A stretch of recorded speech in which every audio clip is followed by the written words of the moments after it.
It's the Survivors of the Shoah interview with Cecilia Getz, taking place on November the 6th, 1997 in New York City, New York, in the United States of America. The interviewer is David Brodsky, and the language of the interview is English.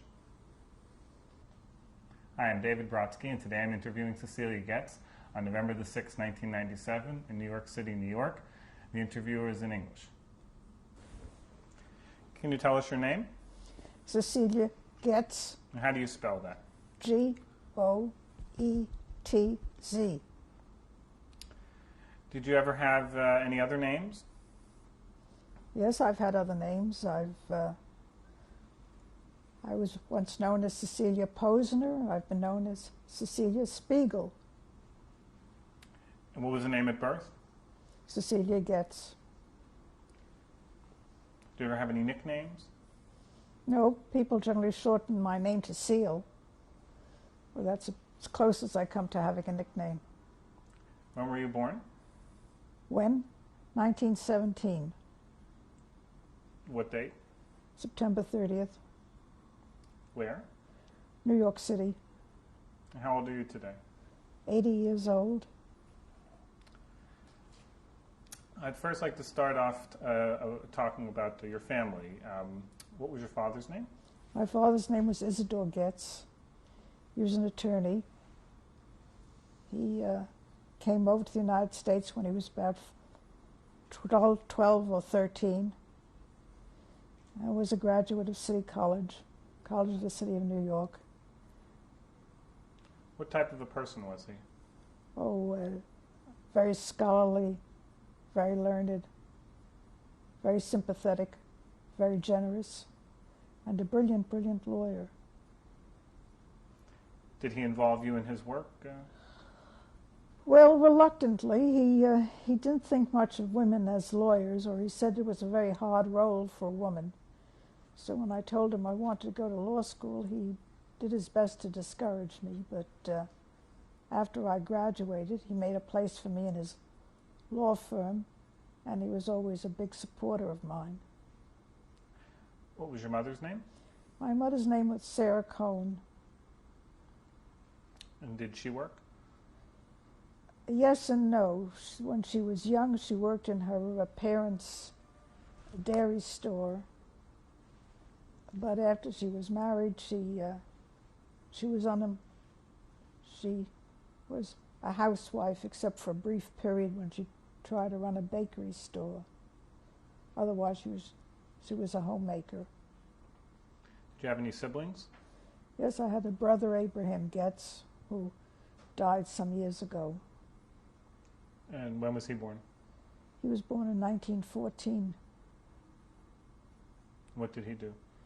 He was a court reporter, outstanding court reporter, because he never misspelled a word.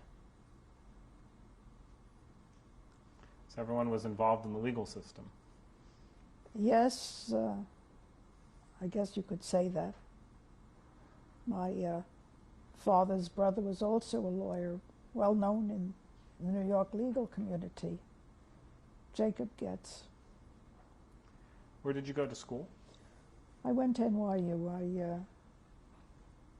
I did my public school in New York. I graduated from Textile High School, where I was valedictorian. And from there, I went on to did some work at Columbia. I spent a year in Paris, and ultimately graduated from Washington Square College of NYU,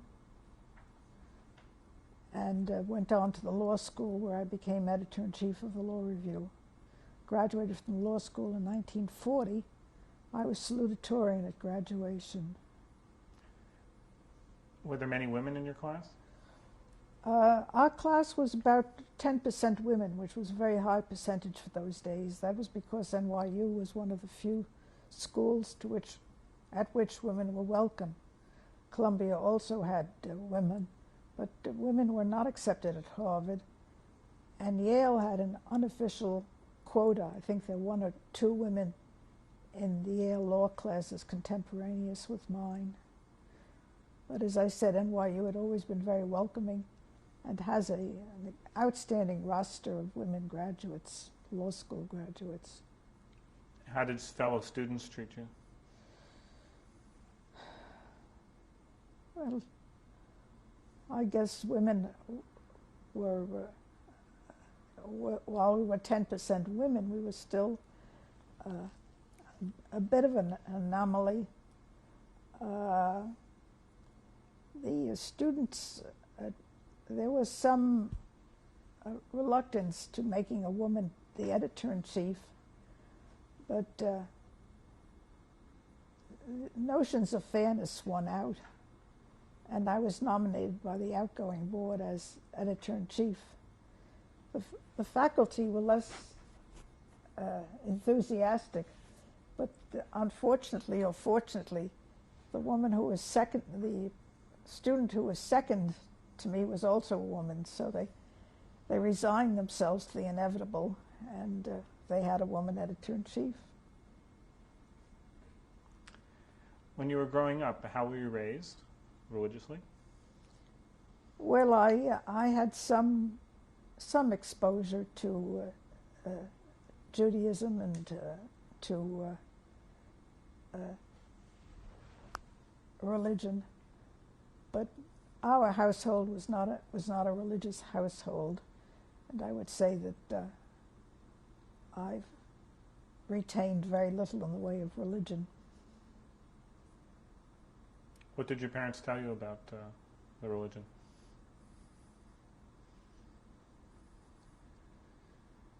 I don't think that they made any effort to indoctrinate me one way or another. I remember asking my father at one point what he believed in, and he said he was an agnostic.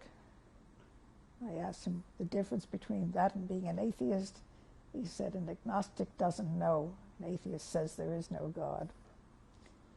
So that's my sum total of my religious indoctrination, I'm afraid. Were your grandparents religious?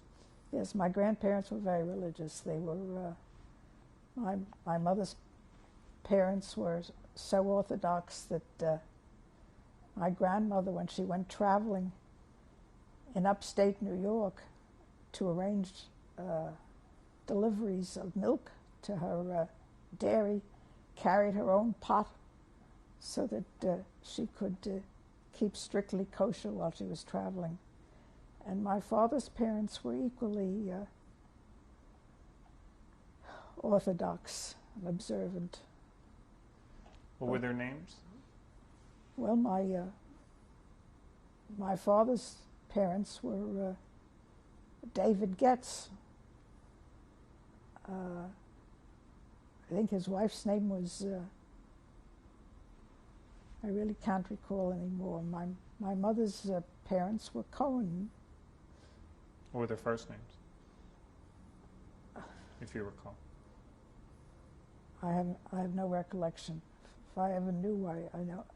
My grandfather died before I was, on my mother's side, died before I was born. And my mother's mother went to Israel when I was still very young to die there. Her name was Minnie. So after she went to Israel, I never saw her again. What was her last name? Minnie Cohen. Did you have much contact with your grandparents growing up? No, I had very little with them. My father's parents lived in Allentown, Pennsylvania. My mother's parents, as I say, one died before I was born and the other moved to Israel. So I had no contact with my grandparents. Did you have any sense of the holidays when you were growing up?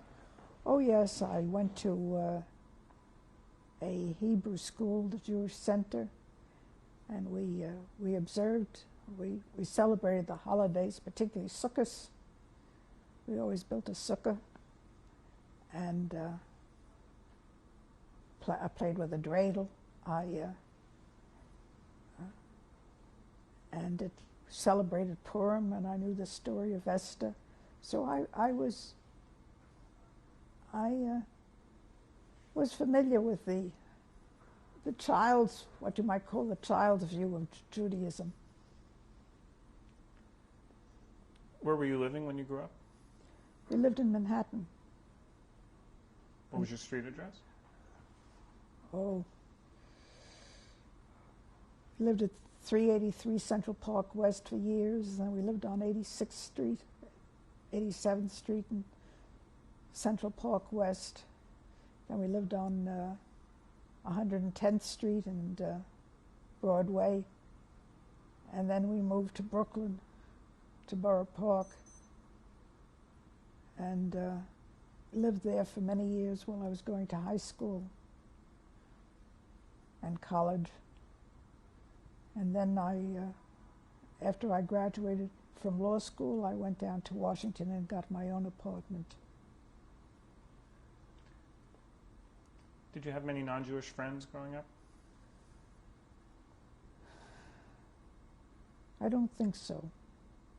I think most of my friends were Jewish. In fact, I assumed, it came as a great shock to me to find out that Jews were not a majority, but a very distinct minority in this world. When did you learn that?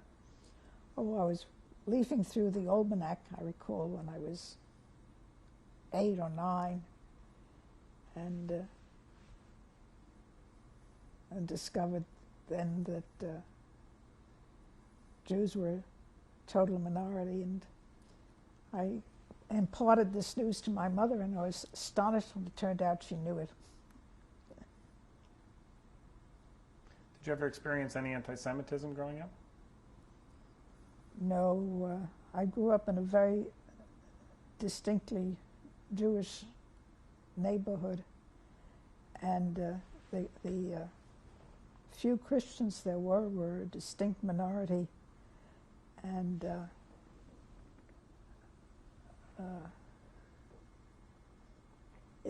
I was in a what today they would call a fast track. These were children who were precocious, and they were overwhelmingly Jewish. So there was no anti-Semitism when I was growing up.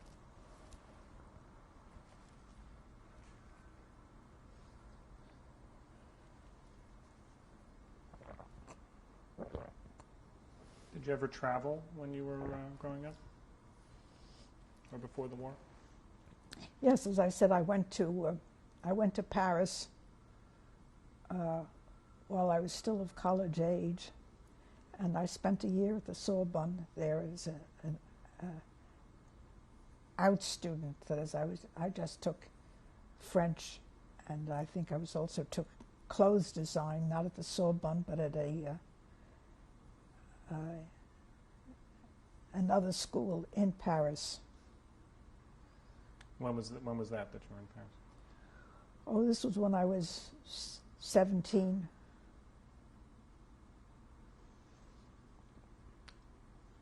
What It did was you know? before World War II, well before World War II. What did you know of the Germans before the war? I knew a great deal about them.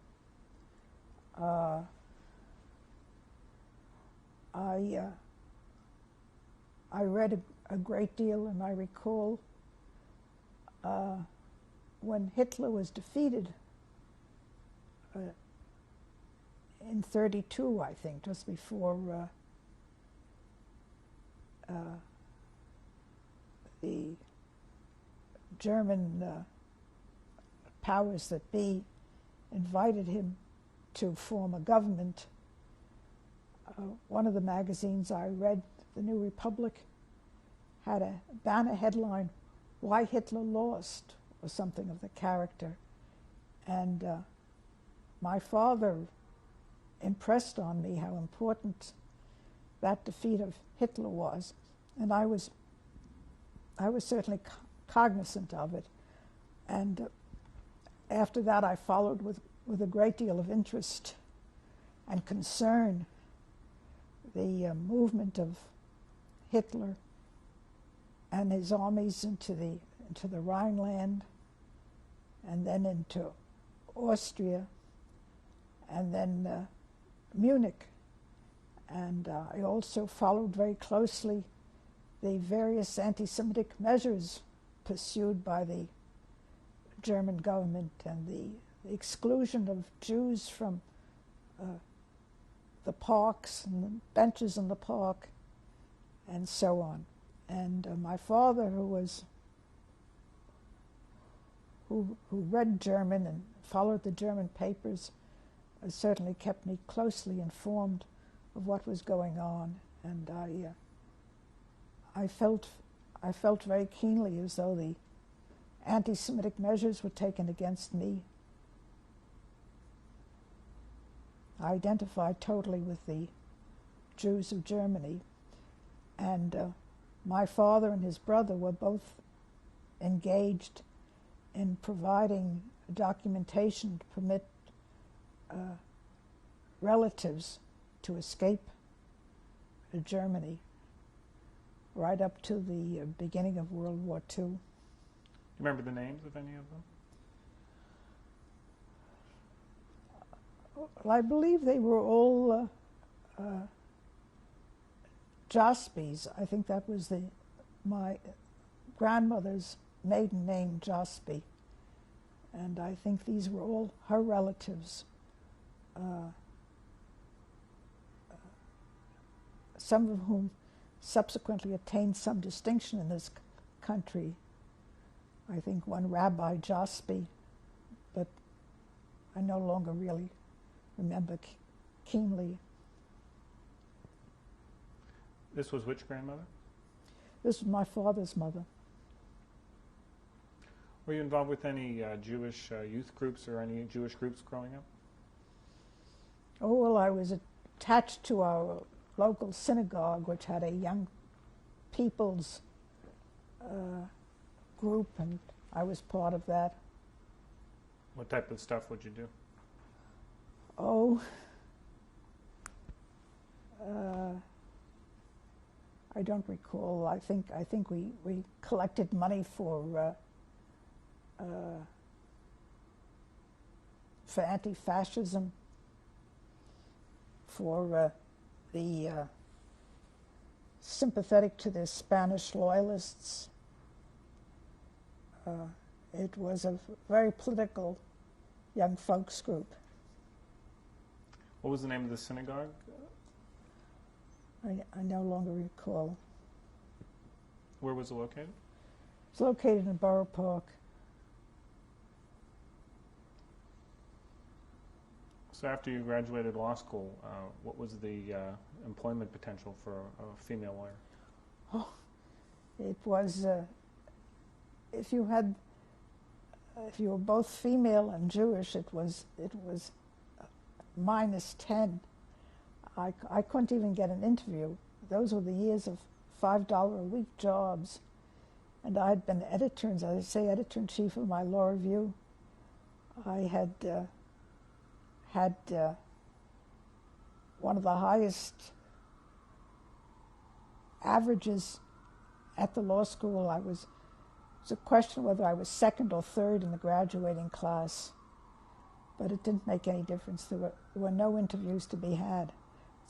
As I say, fortunately, I had a fallback position. My father had to give me employment, so he did. And there were civil service exams at that time.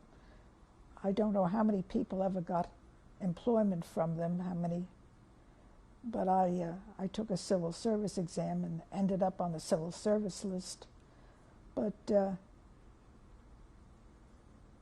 about the year following my graduation, most of the young men my age began being drafted, and so they weren't available, and that opened up opportunities for women. And then I obtained a job in Washington in early 1941. Before that, what type of, first of all, how large was your law school class? I suppose there must have been about 100 in the class. What type of work did you do with your father? Oh, I did all kinds of litigation, answered the calendar, prepared pleadings, prepared motion papers, did everything a small office did. He was active in every court in the city of New York. He really had a very active litigating practice. He was retained by other lawyers to handle litigation. What type of cases? Oh,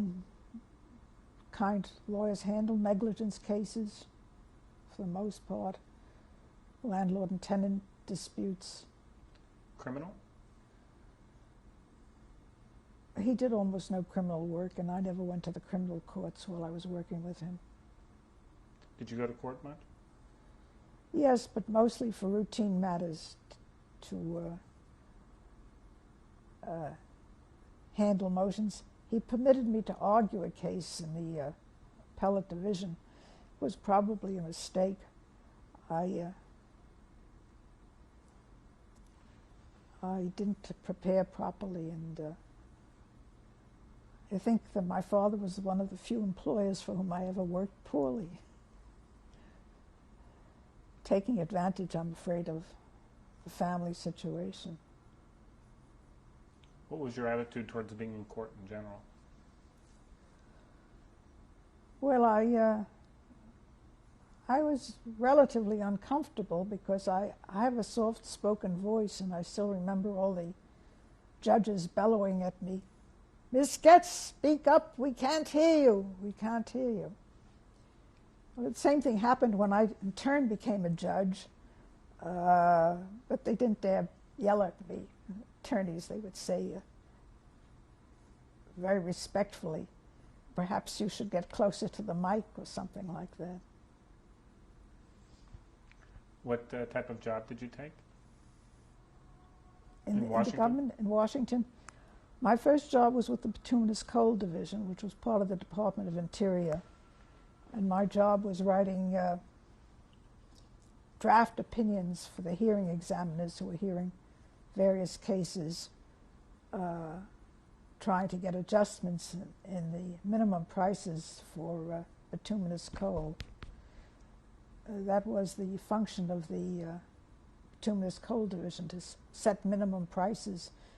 It was a creation of John L. Lewis, and that was his way of keeping up employment and wages, to have fixed minimum prices. So the Coal Division could adjust minimum prices upwards, and the hearing examiners would hear the case, and then I would get the transcript and I would draft an opinion for them, and they would adopt it or not as they elected.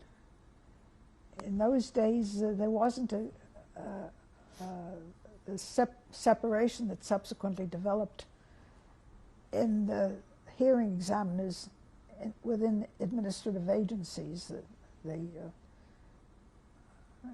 It was Arthur Vanderbilt of the New Jersey Supreme Court who was responsible for separating out hearing examiners from the other functions of an administrative agency. What agency, department was this under? This was the Department of Interior under Harold Ickes. Did you ever have any contact with him? No, I had no contact with him.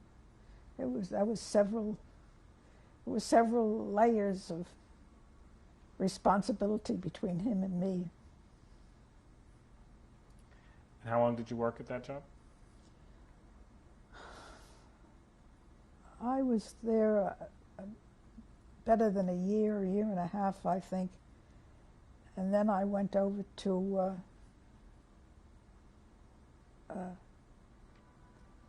then I was borrowed by an investigating agency that was doing some work for the Senate. And from there, I went over to Price Control Agency, the Office of Price Administration. And I stayed there about a year and a half. What year is this? Oh, well, approximately.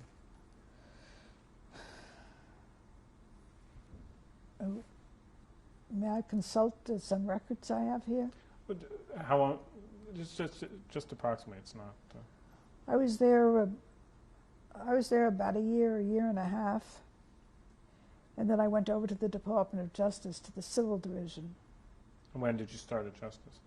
I started at Justice around 1942, I think, somewhere around there, and I stayed at the Department of Justice until I went to Nuremberg. What type of work were you doing at Justice? I was doing civil litigation,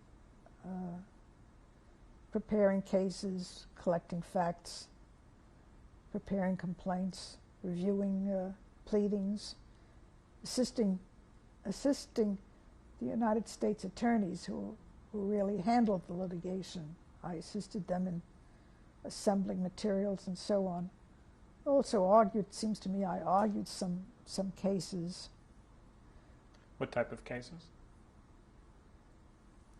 Well, there were cases involving suits against the United States for one reason or another.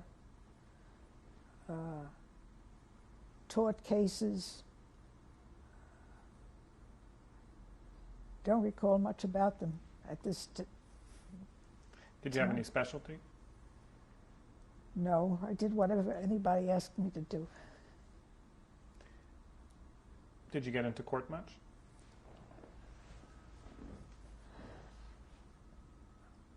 I thought I got into court a good deal. I don't think, as these things are compared, I saw much court work. It was mostly motion practice, and I would get to court maybe once a month, something like that. Did your attitude toward going into court change in any way at that point? Or? No, it was always a challenging occasion. I think the only time I got very relaxed about going to court was when it was my own courtroom, and I was the judge of it, so then I could relax. Was there any differences in the way you were treated as a woman? No, I was, except that when I was trying to find employment in the government, there were a number of agencies that made no bones about the fact that they wouldn't employ women. For example, it was well known the Antitrust Division wouldn't employ any women. And there were other agencies where it was clear that no women need apply. But once I was accepted, once I obtained a job, I was treated with total fairness and moved up on my own merit, was consistently promoted and pushed ahead.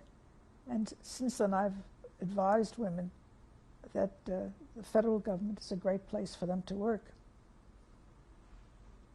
We're at the end of tape 1. This is tape 2 of Survivors of the Show interview with Cecilia Getz, November the 6th, 1997. What level were you at as the war was ending within the Justice Department?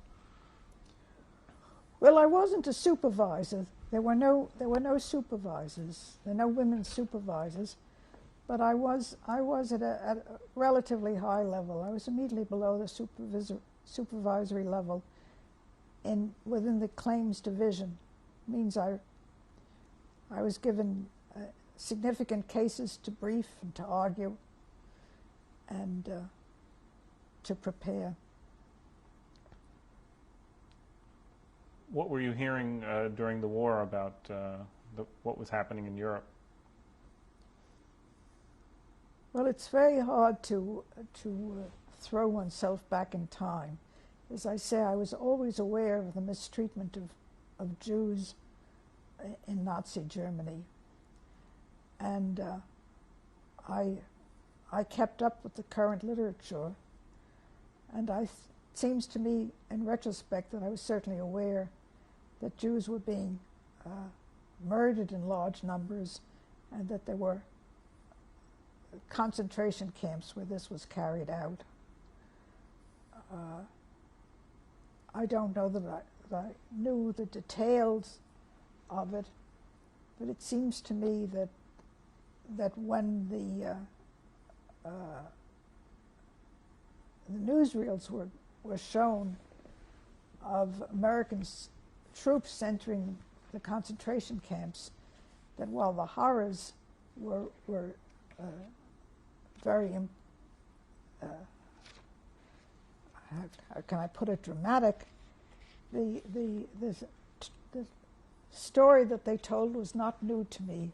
It seems to me that I was aware of it, and that the Jewish publications had made the people in the United States aware, who wanted to be aware of what was going on.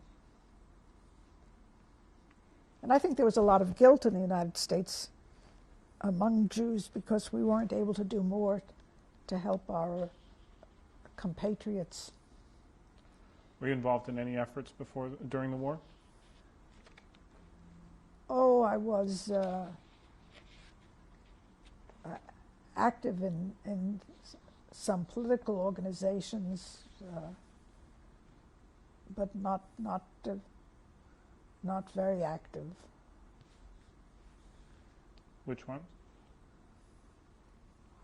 Oh, I may have gone to some dinners of the National Lawyers Guild. I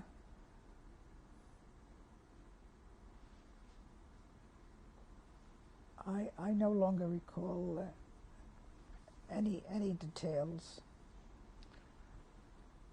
Were you treated any differently as a Jew working for the government? No, I never experienced any anti-Semitism within the personally within the government. Again, there were agencies when I was job hunting where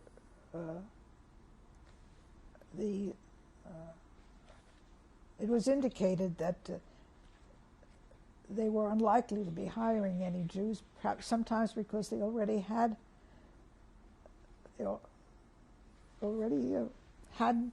many Jews employed there, and they were anxious to maintain a balance, what today we would call diversification. But once I was employed, I never experienced any anti-Semitism at all. Where were you living when you were working in Washington? Oh, I lived in the northwest section, 16th Street. Did you get married? Yes, I married a young man called Daniel Posner. I married him in 41 or 42, and we were divorced the following year. Did he go to the Army? Yes, he was drafted and he entered the Army and ultimately went overseas.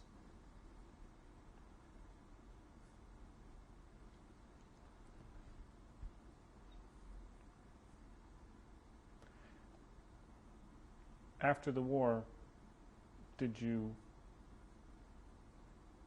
think about going over to work? Oh yes, I certainly thought about it, and I heard that there was going to be prosecution of Nazi war criminals, and then I heard more specifically that Telford Taylor was in charge of the prosecution and that he was recruiting Washington attorneys, and that the attorney recruiting for him was an attorney by the name of Charles Horsky. And I communicated with Charles Horsky and expressed my interest in becoming part of the prosecution of Nazi war criminals. And I had a very good record in Washington, and Telford Taylor indicated that he would be agreeable to employing me, but there was a small hitch. The prosecution of war criminals was under the aegis of the Department of the Army, and the Department of the Army took the position that there was no adequate provision for professionals, women professionals at the level at which I would be employed, we had, I think they were called assimilated ranks. For example, Telford Taylor, as chief prosecutor, was a general, and people under him had ranks proportionate to their significance, so that I don't know what my assimilated rank was, but in any event, the Department of the Army said they had no adequate quarters for women at that level, and so Telford Taylor had to waive the disability, that is, for every woman he employed. Ultimately, I think there were about 5 women employed as attorneys in Nuremberg, and so he waived the disability, and I was employed by him to work on the prosecution of the Nazi war criminals. When did you first approach them to get involved? Oh, it must have been the latter part of 1945. And I assume that because I actually went over there in December 46. What was the attitude of people to going over to work, do that type of work? I can't speak for others. I don't know. It was considered an interesting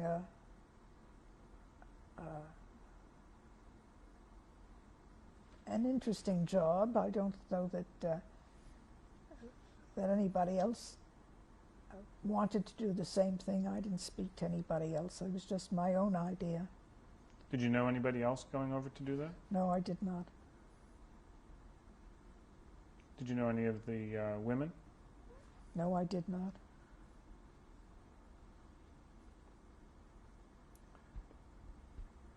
So when did you go to? I actually went over in December 46. And where did you go to when you went? I went directly to Nuremberg. It was a sea voyage, and arrived in Germany and was transported to Nuremberg. And then what happened? Well, I was billeted at the Grand Hotels, which was where all single employees were given quarters, and I was assigned to work on the Flick prosecution. Friedrich Flick was being prosecuted for slave labor and for violations of the rules of war, and for what we call spoliation, that is the acquisition of assets in the occupied territories. And I worked on that case very briefly for a few months, or perhaps not even that, and then I was reassigned to the Krupp case. The Krupp case was one of the 3 major industrialist cases. The one was Flick, Krupp, and I.G. Farben.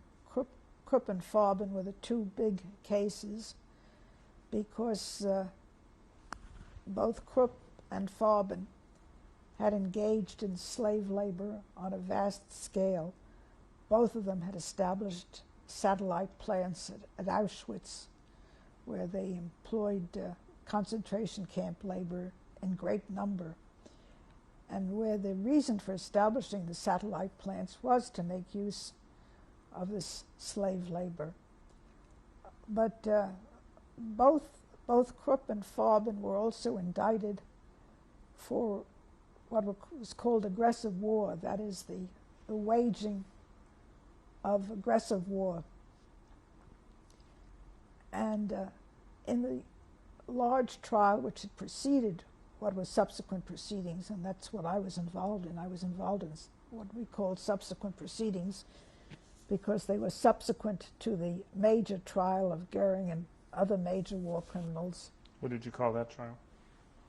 That was United States, or no, I think there was IMT against Goering. That was the official name of it. In any event, there a number of the defendants had been found guilty of waging aggressive war.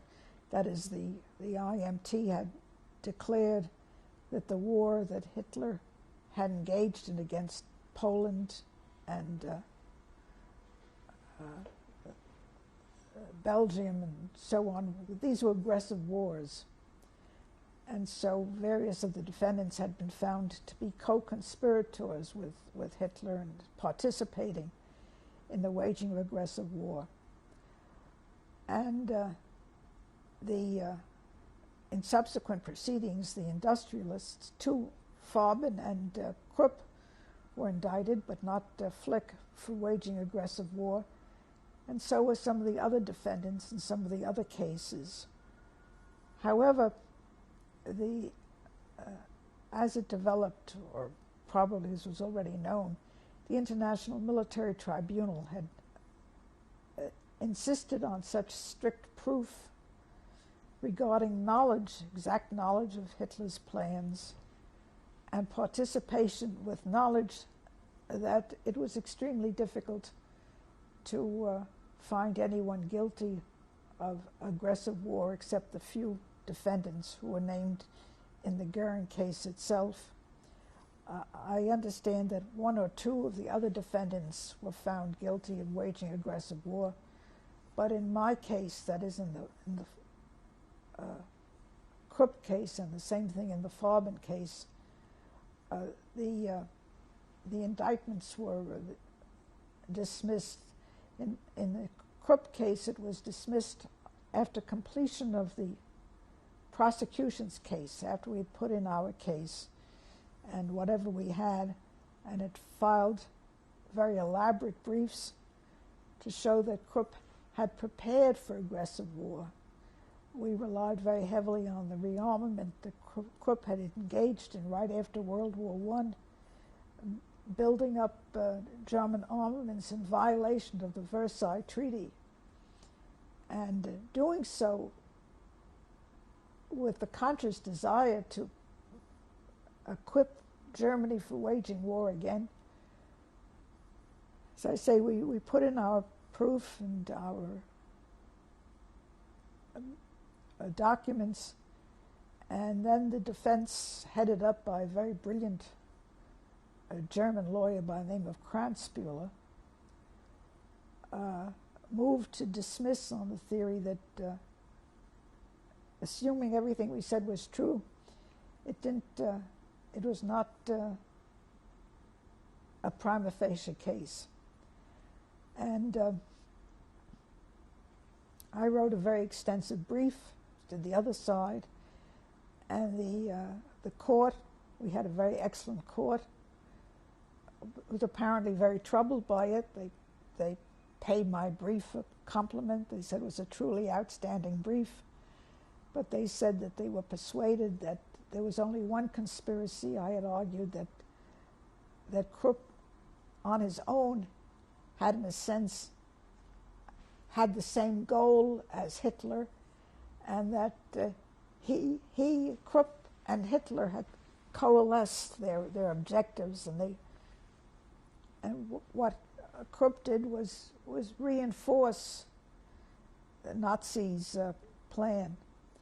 I still think that that's a legitimate theory, but the court didn't agree with me. It said that there was only one Nazi conspiracy. You had to show involvement in that conspiracy, that we hadn't demonstrated that Krupp had been at any of the meetings that the IMT, that's the International Military Tribunal, had considered decisive.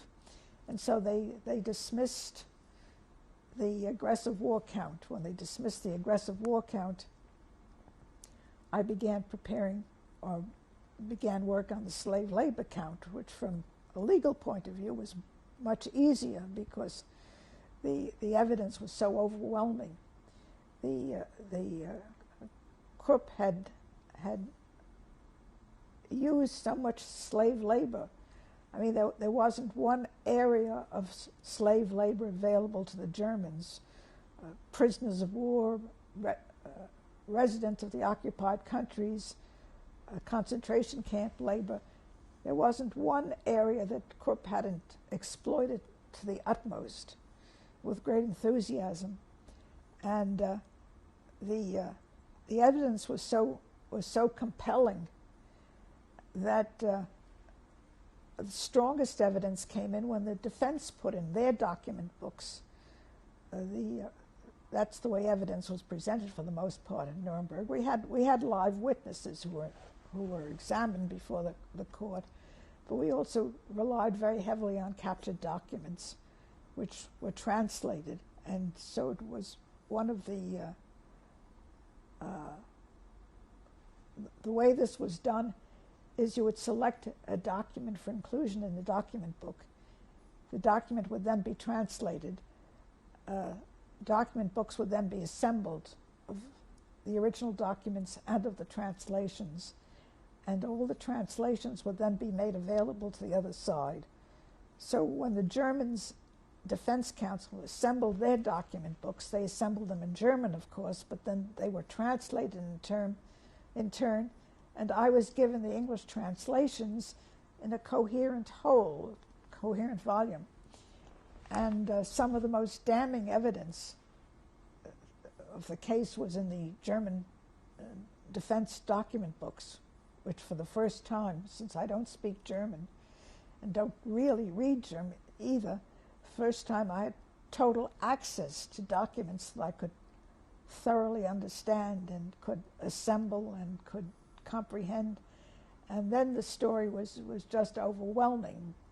The document books showed how poorly the slave labor was paid, or they weren't paid really. The Speer Ministry collected on behalf of the slave labor.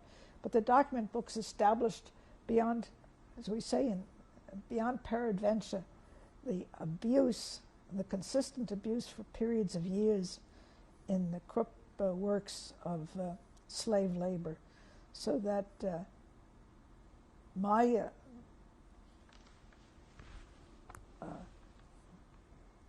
court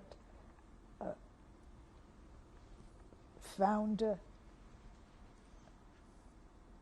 made very strong findings against Krupp. And we'll talk about the findings a little later. I want to go back to the Flick case. What exactly was the work that you were doing on that case? In the Flick case, I was asked to, I don't recall, it seems to me I was, it was never very clear to me what line of argument they were using. Flick had already been indicted. He'd been indicted for mainly spoliation. That was the main charge against him. That is that he had gone into the, he had, I think in Austria, of following the,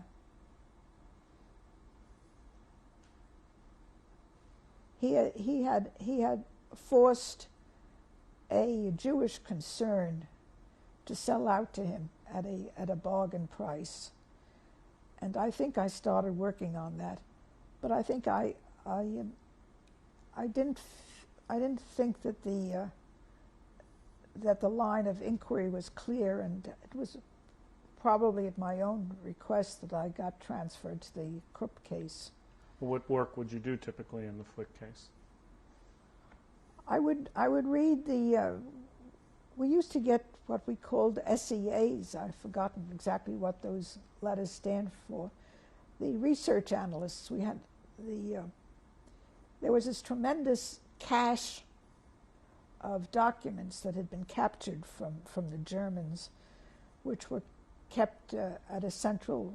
I think they were kept in Berlin, but research analysts who were familiar with German would go through documents and would prepare short analyses of them, giving the date, generally from whom they were to whom they were, and a short squib of their significance. And it was the task of the attorneys to go through these SCAs and trying to pick out what seemed significant and what could be put together to make a prima facie case.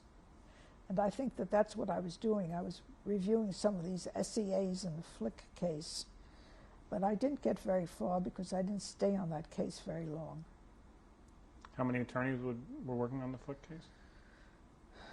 Oh, I don't know. Ultimately, probably 20 or 30. At the time when I was working on it, I think there were 7 or 8 working on it. Would you have any contact with witnesses also in that position? In the Flick case, I had no contact with witnesses. I had contact in Krupp with witnesses because I examined them before the...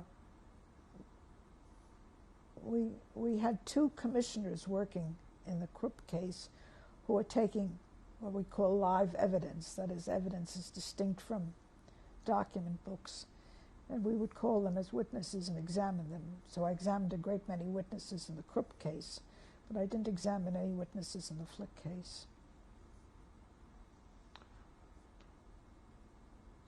Was it mostly work? Did you get much time off when you were working? No, I worked terribly hard. 12 and 14-hour days, generally around the clock, weekends too.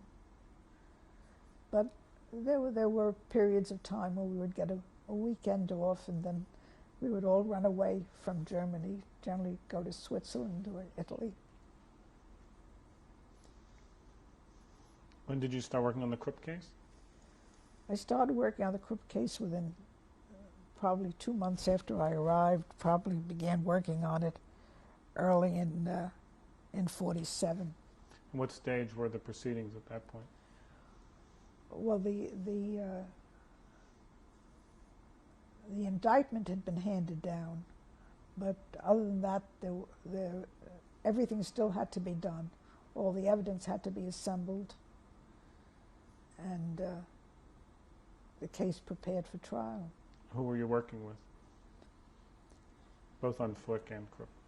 Well, on the Flick case and the Krupp case, I worked with an attorney called Charles Lyon, who's no longer alive. He became a professor at NYU Law School.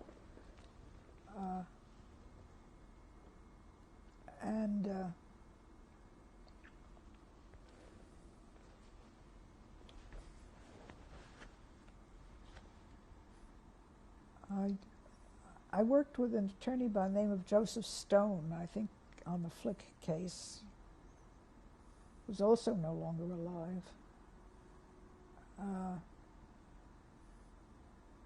On the Krupp case, I worked almost entirely with an attorney by the name of Howard Goldenberg, who's also no longer with us. And the Krupp case, an attorney by the name of, I think his name is Max Mandellaub, who worked on a different aspect of the Krupp case from the one I worked on. And 2 other attorneys, Rawlings Ragland, worked on the Krupp case. Joseph Kaufman worked on the Krupp case. And Thomas Irvine, E-R-V-I-N, worked on the Krupp case. They're all dead now, all 3. Were there many Jewish attorneys working at Nuremberg? I don't think there were many Jewish attorneys at Nuremberg.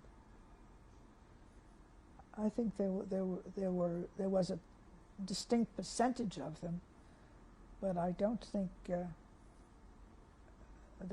for example, Charles Lyon was not Jewish, although I assumed for a long time that he was. Thomas Irvine wasn't, Rawlings Ragland was not. The lead counsel on the I.G. Farben case, I don't know the religion of some of the leading attorneys in the Farben case, but I don't think they were Jewish. What was your motivation to want to go to Nuremberg and to work there when you were there? My motivation was because I was so outraged by what had happened to in Germany, and I was also outraged by the way Hitler had invaded all these countries, and the violation of international norms in terms of warfare, and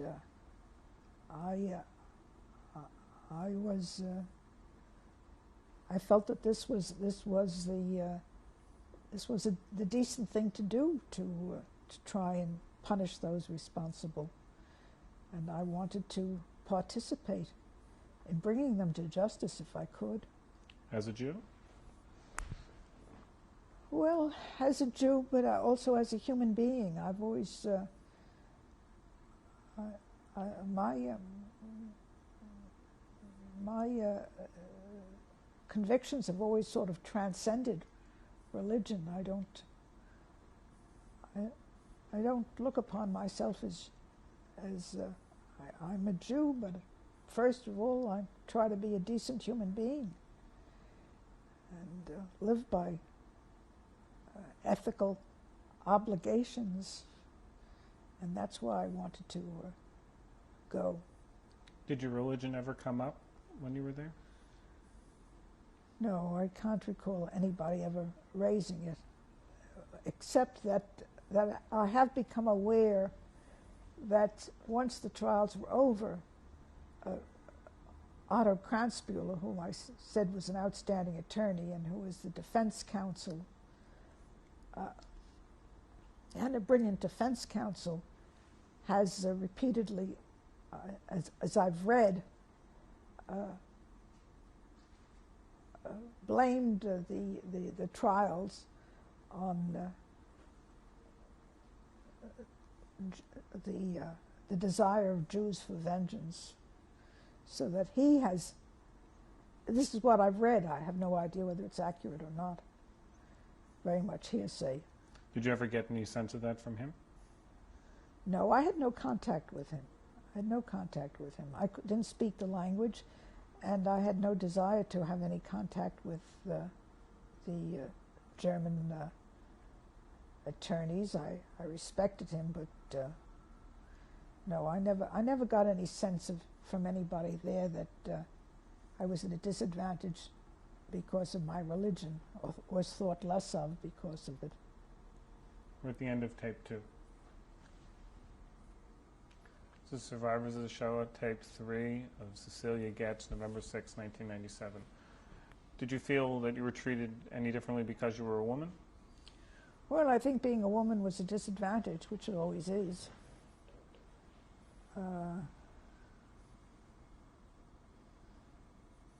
You're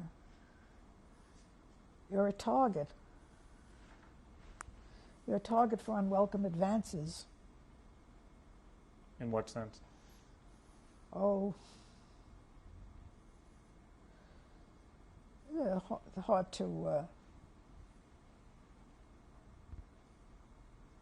document, but it was not very comfortable being a woman in Nuremberg. It wasn't very comfortable being part of a tiny minority. It wasn't very comfortable being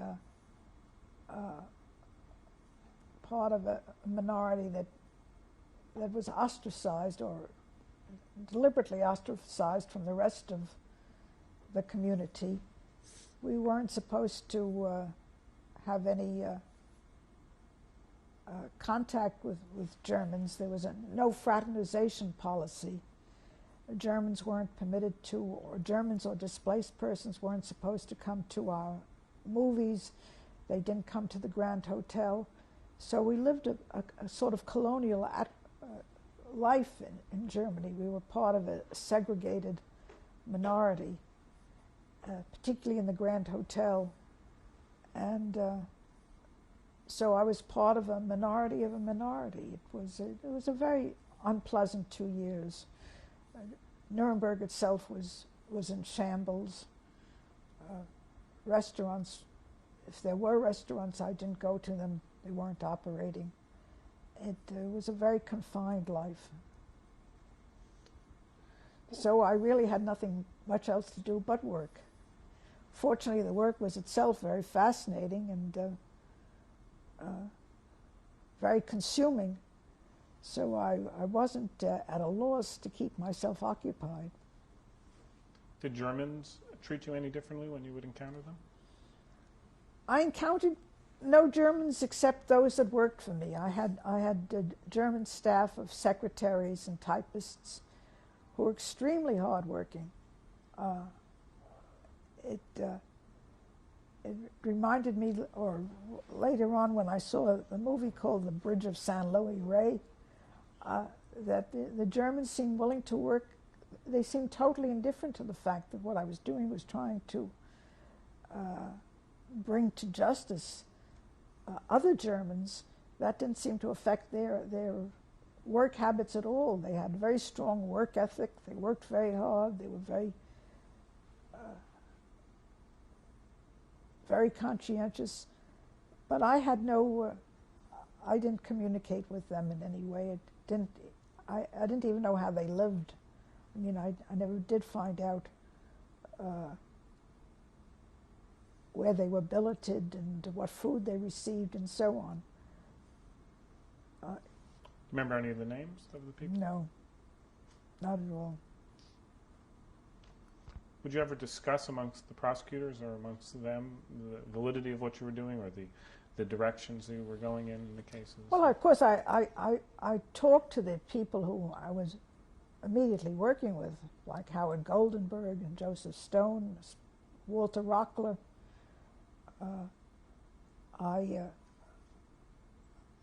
We spoke at meal times and vacation times and so on. None of us had any doubt as to the validity of what we were doing. It subsequently turned out that some of the people who were working for me, we had refugees working. There were quite a few refugees working as research analysts, and they subsequently expressed to me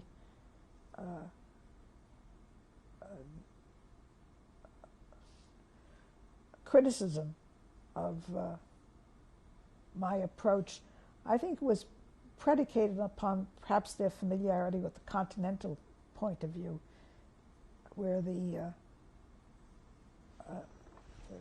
judge, although we weren't judges, but the initial investigation is done in a very is done from neither a prosecution or a defense point of view, whereas we were clearly prosecution, and so that was expressed to me by one of our research analysts that I was too prosecution-minded and wasn't looking for evidence the other way.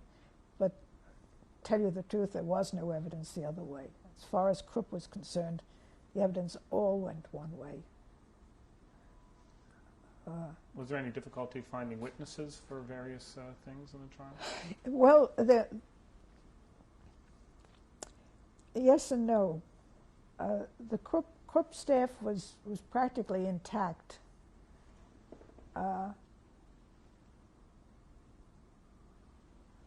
But what we needed were people who had witnessed, who had been slave laborers, and these had been dispersed.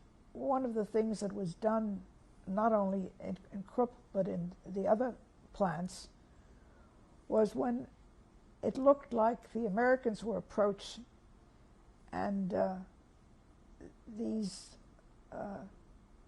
slave laborers would be freed, they were sent back to central points, where it was assumed that they would be exterminated. And as a matter of fact, the most compelling story we had, which was of 200 so-called Hungarian Jewesses who had been confined in Krupp and who were sent back, I think, to Bergen-Belsen to be slaughtered, and whom we assumed had been slaughtered, and whom we told the trial had been slaughtered. It turned out that they had gotten lost somewhere on some siding, or when they got to Bergen-Belsen, the facilities were too crowded to take care of them, so they had survived.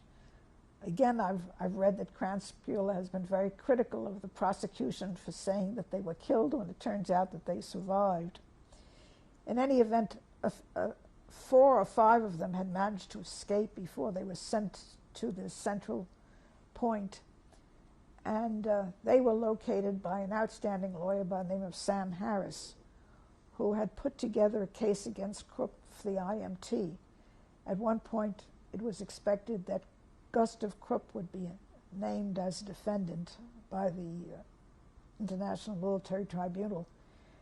And it turned out that he was too sick to be tried. He was senile by then. And there was some thought of substituting Alfred Krupp at the last minute, but that was rejected wisely. But in any event, Sam Harris had prepared a case against Krupp, and he had isolated these few Hungarian Jewesses, and we had them available at the trial, and they testified. And then there were, in addition, I think we managed to locate some people who'd been at Krupp from occupied countries. How would you locate them? That I don't. Would you be involved with that at all? I wasn't involved with them. I would only be told that there would be people in the witness house, and they would be interrogated by by interrogators whose sole job it was to interrogate witnesses, and if they seemed helpful, sometimes an affidavit would be prepared and that would be put in the witness book, or sometimes we would be told that this witness is going to be available, and we would interrogate them before the court or before one of the commissioners. What was people's attitudes towards testifying? Well, I can only judge their attitudes by their behavior on the witness stand. I would say that the Germans were, almost without exception, told as little of the truth as they thought they could get away with. This tendency to run away from the truth is not peculiar to Germans. I've since experienced it in other contexts, but I was really shocked at the time at the willingness to tell outright falsehoods on the witness stand. But I think that the Germans who were interrogated on the witness stand looked on us as their enemies and probably felt that there was nothing wrong in lying to us if they could lie to us. In any event, we'd get the truth from the Germans. Could you get some of that through cross-examination? Yes, of cross-examination. Sometimes what they were saying was so ridiculous and so much at odds with the known facts that it was apparent that they weren't telling the truth. And as I say, the evidence the other way was so overwhelming, it made very little difference what they said. I mean, what difference does it make? Well, we had a doctor who said that all the French had come there willingly, and they were happy to be in Krupp. When we had documents about French prisoners being beaten and so on, it's clear that they weren't there willingly. What was it like to cross-examine, to introduce and cross-examine witnesses compared to an American court? Well, I had, as you gathered, I had relatively little experience in the American court with actual trial. That wasn't peculiar to me. Most of us in Nuremberg War had very little, limited trial experience. How did I find it? I found it surprisingly gratifying, and it turned out I was a very competent, if I say so myself, examiner.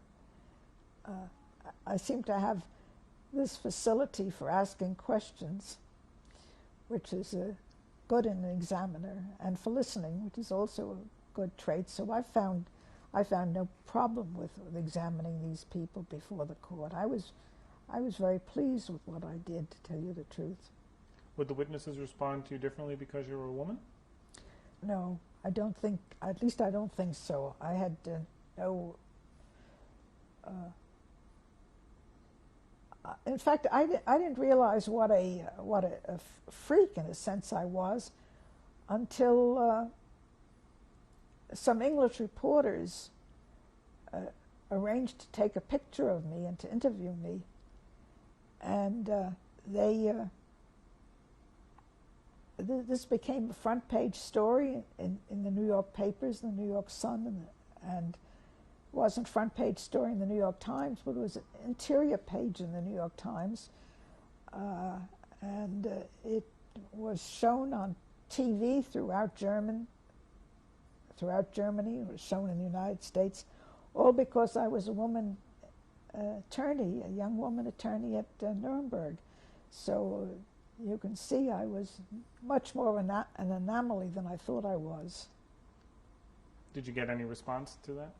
Oh yes, I got a lot of letters which I couldn't read from Germans, suggesting that perhaps they were related to me because the name Goetz is a very common German name. And I even got a proposal from someone in the United States on the basis of the picture. So what specifically was your work for Krupp that you recall? What did I do for Krupp? Well, as I said, I put together the whole slave labor count. I put together the document books. I examined witnesses with regard to the slave labor count, and then I ultimately prepared the brief, marshaling and organizing all the evidence we had put in as to the enormous use by Krupp of every type of slave labor. And did you ever have any sense why? How did he treat slave laborers compared to others? How did he as compared to the others? Well, I really, nobody could have treated them worse than they were treated in Krupp, it seems to me. But I don't really have any idea of the program outside of the Krupp works, except such exposure as I had at Flick. And Flick, the evidence was very, very slim. In fact, the Flick tribunal ultimately found that there was no abuse of slave labor, that slave labor was employed in manufacturing armaments, which was a violation of the rules of warfare, but that there was no abuse of slave labor. I assume, and Schindler's List indicates that there were factories that were less abusive than Krupp. But while I was over there, I had no basis of comparison. Would the way he treat the workers aid in their work in any way? No, the object was to get as much work from these people before they collapsed and died with as little expenditure of funds as one could manage. Of course, they were worked under the general supervision of Speer and the OSS. There wasn't that much room for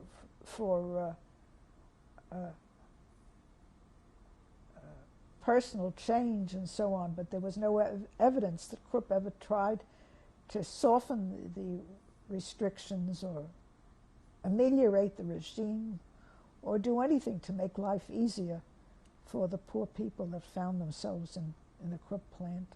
Were they required to take slave laborers?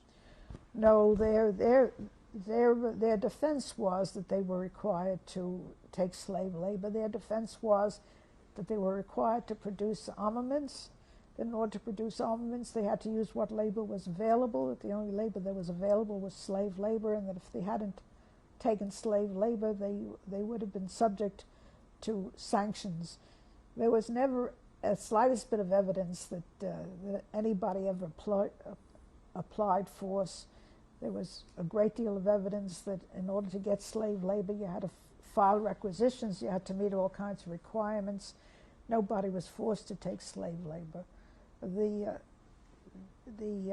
Flick Tribunal and the I.G. Farben Tribunal both accepted the defense of necessity. That's what it came to be called. The Krupp Tribunal acknowledged that that defense had been made, but said that it had no validity, that the Krupp defendants had not been forced to take slave labor, that what they had done out of patriotism. They were anxious to contribute their utmost to the Nazi war effort, and whatever that required, they did. Do you remember any witnesses in particular that you examined? Well, I remember one doctor particularly because he lied so outrageously about the French civil labor, but I don't recall his name at all. I don't recall any people's names from that far back. It's one of my failings. I have a very bad memory for names altogether. How did you feel the resources that you had at your disposal to do these cases was? Oh, I thought well, my personal resources were so limited. Not speaking German, really having a very imperfect idea of the organization of the German bureaucracy during the Hitler years. I mean, the plethora of agencies and so on, which named, and the people we were working with were very limited. The research analysts, a great many of them were refugees who had left Germany when they were 13 and 14, and they had the vocabulary suitable to 13 and 14-year-olds. They didn't have a vocabulary for handling documents dealing with munitions and weapons of war and so on. So the documents they produced reflected their incomplete understanding of the documents they were reading. And so I felt that we were at a terrible disadvantage in preparing cases. I felt that although that we didn't have the backup that was required, or the facilities, I felt overworked most of the time because of limited resources. And the defense? Well, I've read that the defense has complained and they did complain when we were over there that they were getting their documents late, and we were late in getting translations to them. I thought the defense was in all ways in a superior position to us. The defense spoke German. They had access. They knew the hierarchy. They understood what had been going on. The documents were totally meaningful to them. Number of them, Kranzbühler, for example, had been a defense counsel in the IMT case. He was familiar with the general outlines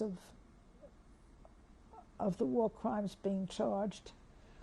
I felt that they were at a tremendous advantage to us, and they had the advantage of us of maturity and experience. Did any of the defendants testify? Not in the Krupp case. In the Krupp case, none of them took the stand. Did they ever address the court? I don't recall whether I don't recall whether they ever. Were they allowed addressed any the court. statements to the court or anything like that you recall? I don't think so.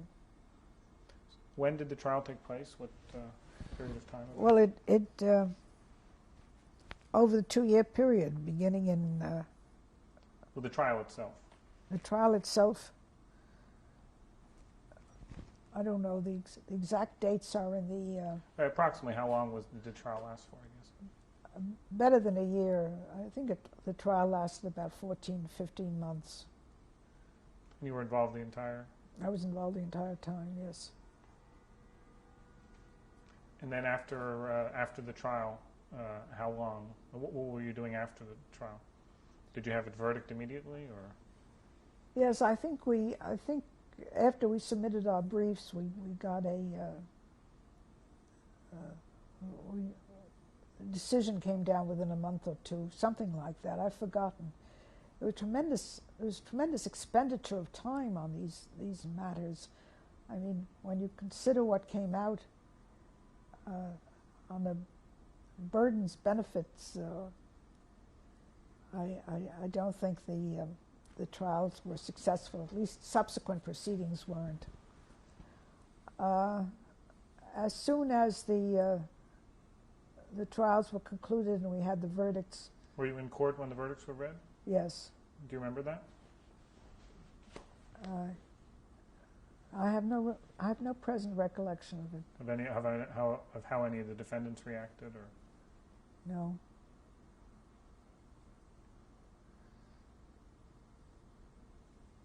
It seems to me that the decision to take Krupp Works away from Alfred Krupp evoked a reaction, but that may be something I've subsequently read.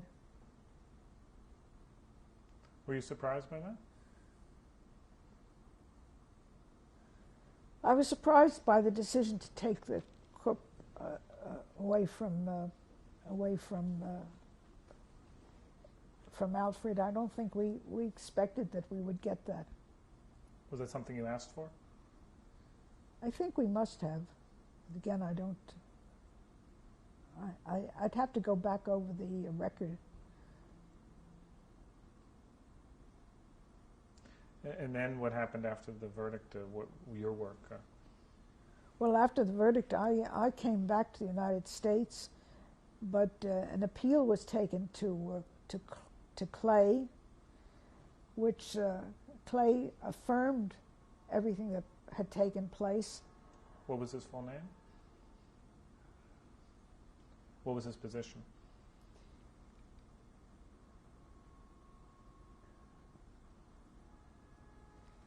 He was in charge of the American Zone of Occupation. He was the overall authority.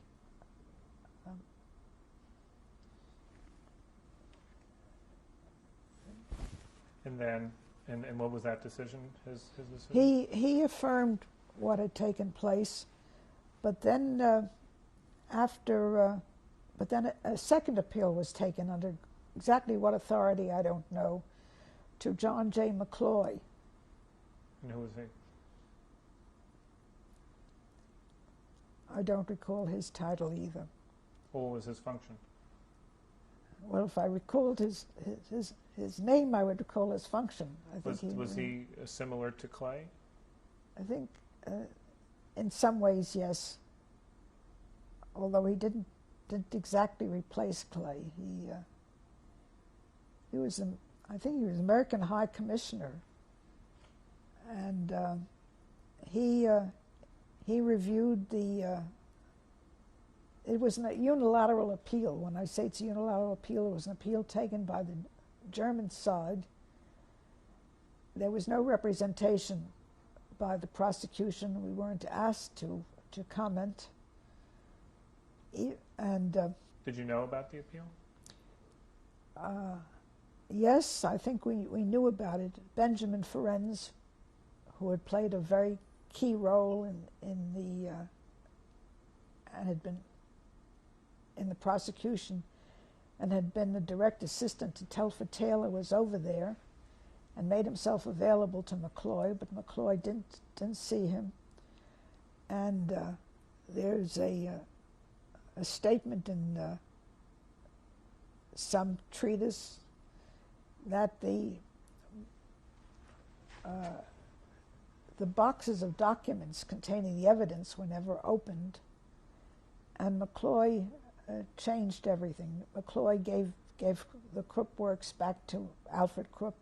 He undid that forfeiture of property, and he reduced the sentences to time served, saying that they were out of line with what had been done in the Farben and the Flick cases. What was your reaction to that? Oh, I thought it was an outrage.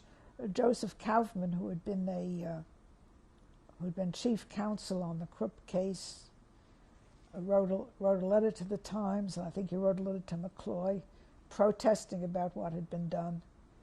And Wilkins, who had been a judge on our case and who had done a brilliant job, expressed his irritation in the press, said he hadn't expected to read about the reversal in newspapers, and he too felt that, I think we all felt that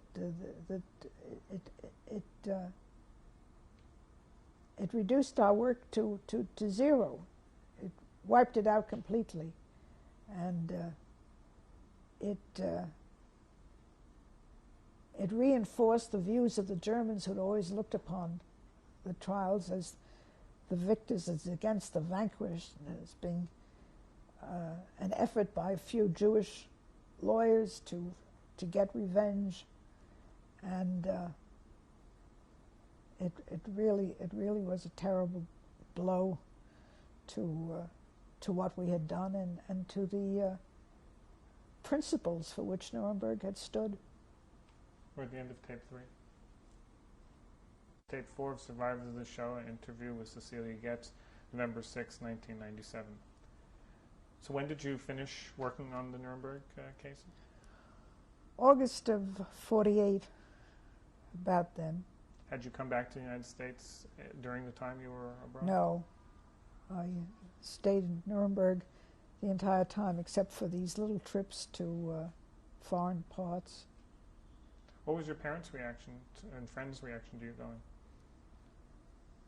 Well, my parents were not happy about my going because they were elderly by that time, and they were fearful that they might not live long enough to see me back, but they did. Was that hard for you? To leave them? Well, I guess it was. I expected that they would be there when I got back, and they were both in good health, at least as far as I knew they were. And then what happened when you came back? When I came back, I went back to the government for a period of time, and then I came back and joined my father again in the practice of law. What part of the government? I went back to the Department of Justice, as I recall. And when did you stay there till approximately? I stayed there for about a year and a half, and then I went back and joined my father back here in New York. And then I left him and went back to Washington and became an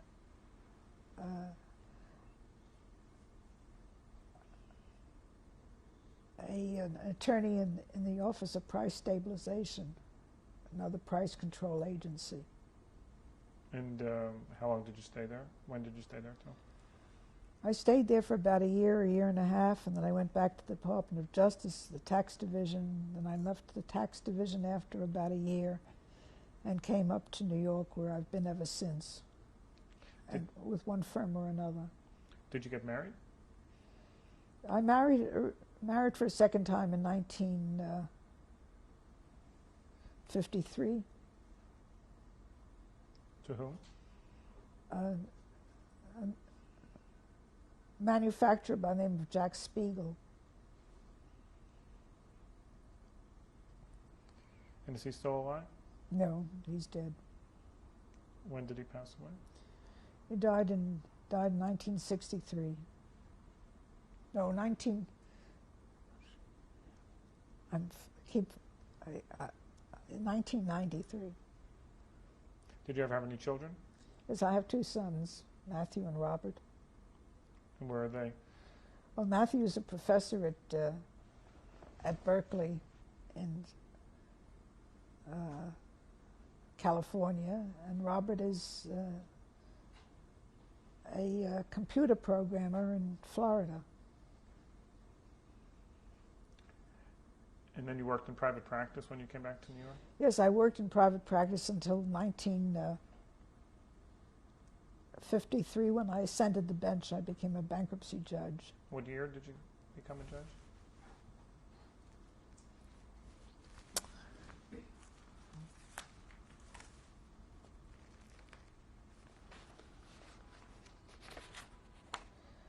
I became a judge August 78. Okay. And what type of work? Bankruptcy judge in the Eastern District of New York. I presided over all the bankruptcy cases. Had you done that type of work before? No. How did that come about that you became a judge? Well, there was an opening for a judge. They invited people to apply, and I applied, and I was selected. There were a great many people who applied. I was told 300. And the selection committee was impressed with my credentials, as was the district court, and I was appointed to the job. And how long did you do that for? I stayed there for about 14 years. And then I left. I was to join my husband in Florida, but unfortunately, he didn't survive for me long enough for that to work out. And I now am not currently employed.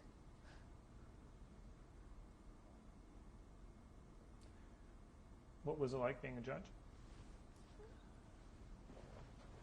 Well, I found it very interesting, but I found it limiting.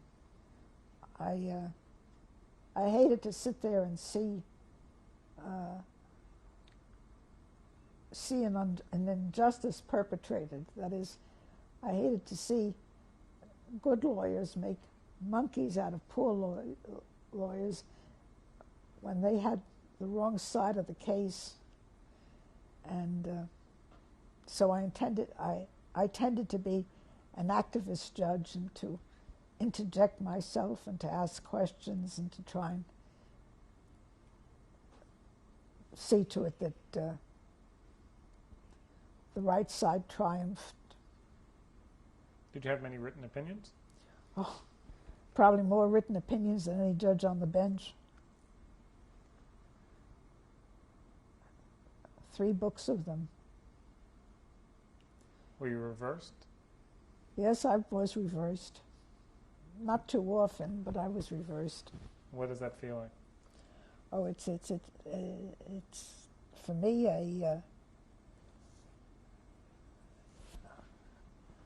I don't get over it. I keep reviewing the reversal. It's very it's the worst thing that can happen to a judge, it seems to me. Although the major case, I tended to agree with the appellate court.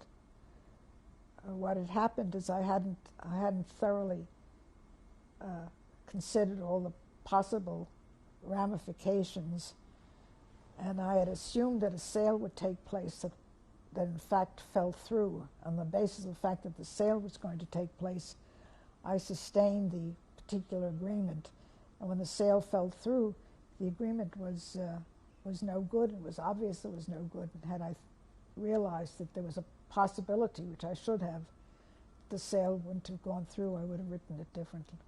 I would have come out differently. So I was sure that I would get reversed, and I did get reversed. But what case was that? Oh, I don't even remember its name anymore. Did any of your cases make it to the Supreme Court? No case went to the Supreme Court. When I was working for the Department of Justice, cases I worked on went to the Supreme Court. And I can say that I can find a sentence or two in a Supreme Court opinion that comes directly from one of my briefs.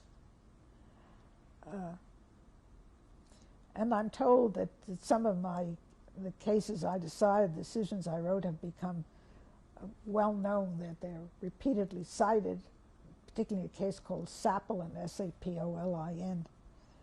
But I don't think I've made any great impression on the enormous body of law that exists out there. Have you kept in touch with anyone from Nuremberg days? I can't say that.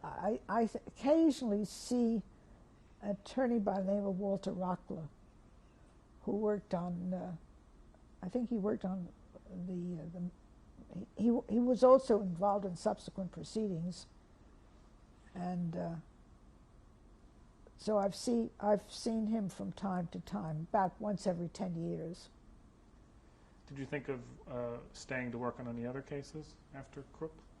Oh no, I was anxious to leave. I looked upon the whole experience as enormously frustrating and very difficult, and I disliked Nuremberg intensely. I disliked everything about the experience. I couldn't wait to get away from there fast enough. What was the feeling among prosecutors on a personal level? Were people close?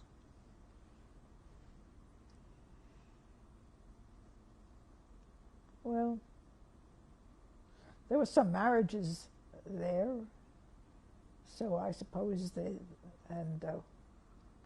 Walter, whom I've kept up with, married a displaced person whom he met over there. So there were, I think, as in any group, it varied from person to person.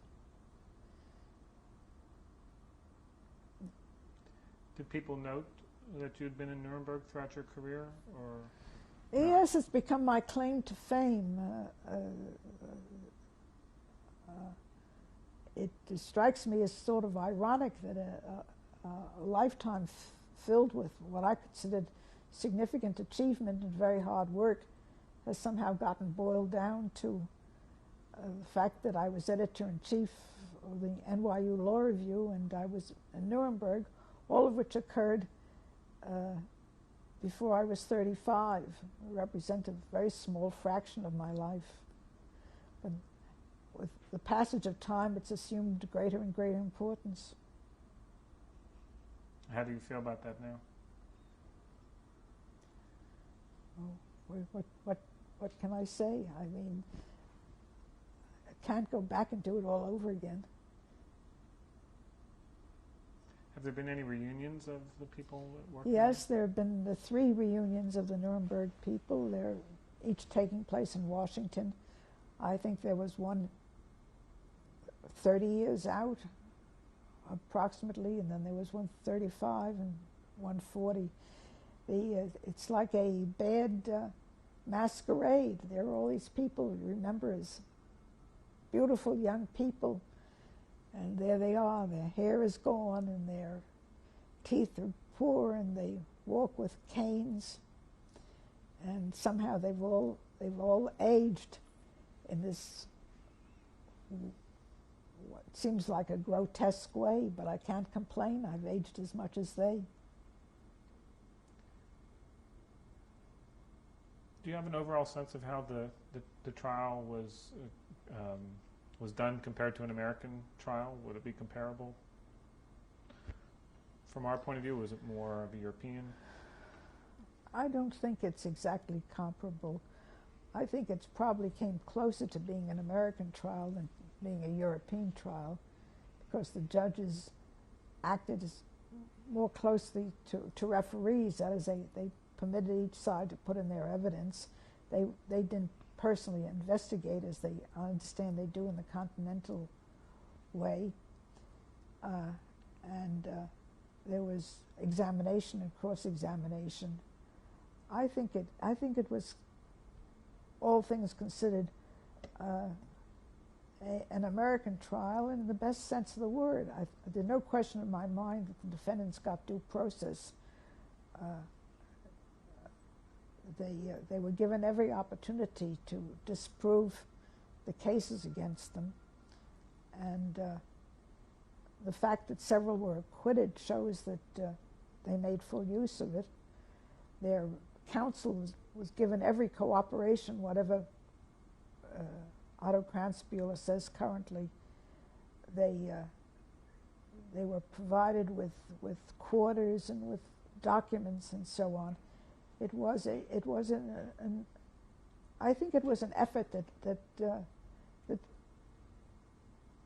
throws great credit on the United States and on the others who participated in the IMT trial. Though I can really speak about subsequent proceedings. I think it was a remarkable effort. As I say, it does us great credit. Is there any message that you have looking back over it all? Message. I've often thought about that. I've been thinking about it particularly since I recently went to South Africa, where they've attempted another approach to problems of atrocities. They have the Truth and Reconciliation Commission, where the object is to get out the truth without necessarily any punishment.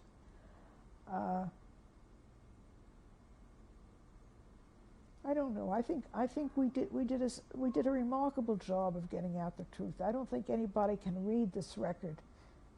Of course, I'm struck by all the revisionists, but I don't see how anyone can read this record and have any doubt as to what took place, as to the magnitude of the slave labor programs, about the participation of large segments of the German public in it, and as to the